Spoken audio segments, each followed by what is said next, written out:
So, here's a letter. Greetings. Thank you for taking the time to read my letter. I really appreciate it. My name is Nisin R. Lopez. I'm a 43-year-old Cuban-American artist based in Miami, Florida.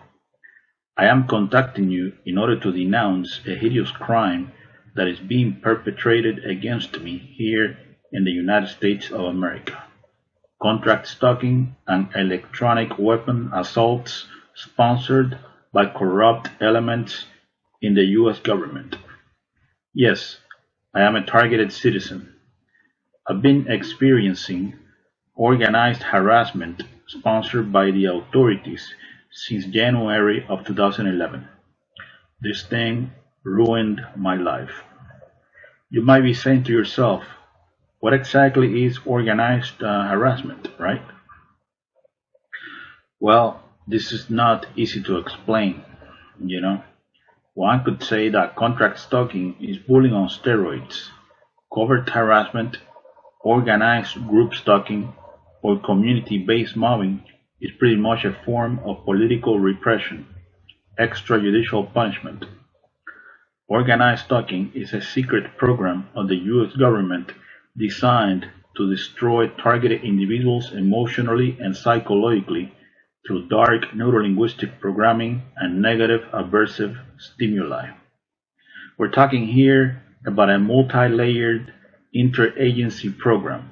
Law enforcement is behind this, the intelligence community is behind this, and third-party contractors are behind this, Private security companies, mostly employ ex-military and ex-intelligence agents.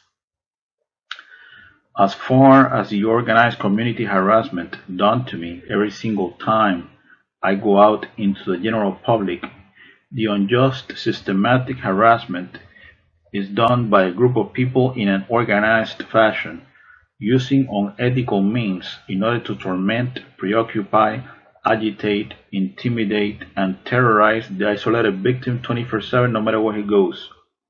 I'm talking about acts of provocations, street theater, invasion of space, noise campaigns, mimicking directed conversations, engineered collisions, orchestrated synchronicities, entrapment, etc. Pretty much community-based mobbing based on choice reference patterns. The targeted citizen is exposed to a stressor outside the range of usual human experience. He is terrorized 365 days a year, 24/7. He is kept in a state of anxiety and hypervigilance until he finally breaks down after years of indescribable psychological abuse.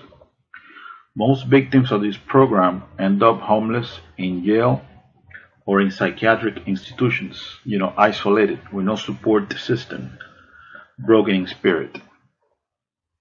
So now, who are the agent provocateurs recruited by the authorities that constantly harass the targeted individual in an organized fashion? Well, they are called surveillance role players. They believe they are patriots and heroes, serving a noble cause. They come from all types of social backgrounds. These mindless automatons are brainwashed into believing that the target is a really bad person, a terrorist, a murderer, or a sex offender, like a rapist or a child molester. We're talking here about a professional character assassination campaign, a clandestine civil military operation. The command station for organized stalking is the fusion centers. We're talking here about Threat Intelligence Consortium. Overall, contract stalking is a secret, illegal, long-term, unconstitutional surveillance program designed to neutralize outspoken, politically incorrect freethinkers that are designated as enemies of the state, even if they are just innocent, harmless, law-abiding citizens that pose no real threat to anyone. Keep in mind, that the targeted individual is also subjected to directed energy weapons and other forms of psychological torture. I'm talking about mind control neural weapons, remote neural influencing technology. The human test subject is implanted with highly advanced nanotechnology that enables brain-to-computer interface.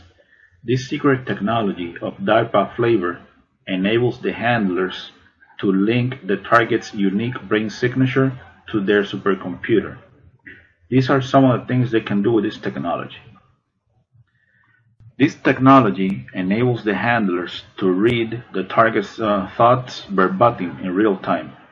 They can tap into the optical nerve and into the auditory system. They can see what you see and they can hear what you hear.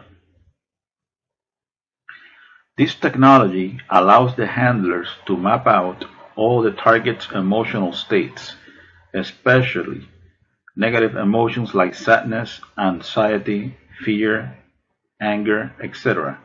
They can beam these emotions back into the target anytime. They can even Google your memories. This technology can be used to implant words, phrases, images, and motion pictures into the target's psyche or natural stuff.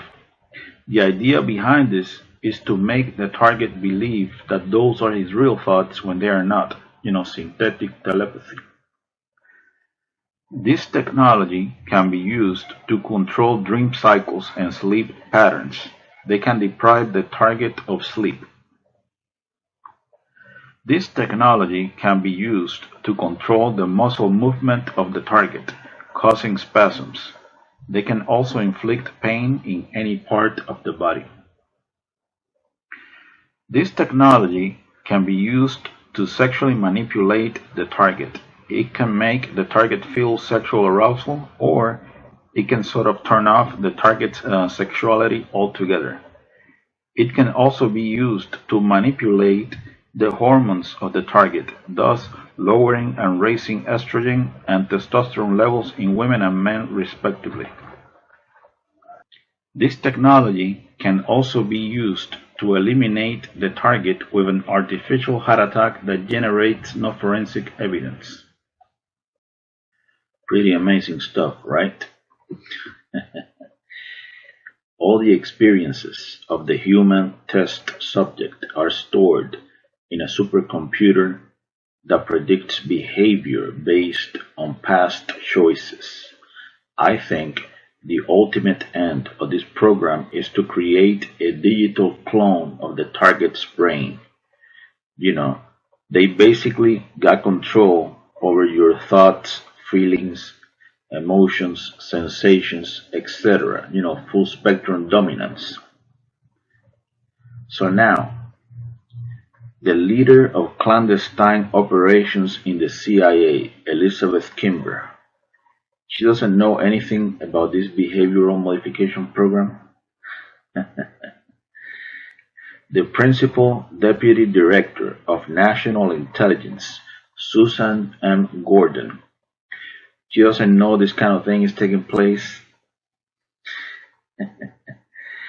The Director of the Defense Intelligence Agency, Robert P. Ashley, he doesn't know this is going on. The Assistant Attorney General of the National Security Division, John Charles Demers, of the Department of Justice, he doesn't know this is going on. The Director of the FBI's Terrorist Screening Center, Charles H. Cable, he doesn't know this is going on. The Undersecretary of Homeland Security for Intelligence and Analysis, David J. Glove, he doesn't know this is going on. Of course they all know this is going on. The puppet masters behind this personality disintegration program, they will do anything in order to justify a multi-billion-dollar national security, counterterrorism, corporate military intelligence police state complex, multi-billion or multi-trillion, who knows. Think, for example, about how much money has been invested in projects like the brain research through advancing innovative neurotechnologies. This transhumanism agenda is big business. So, let's go ahead and put this into perspective. Conclusion. On one hand, we got heavy, overwhelming, multi-layered, organized community harassment designed to drive a person crazy. Then they got a military technology based on DNA resonance that can be used to push a person over the edge. A perfected breakdown tactic on the human will.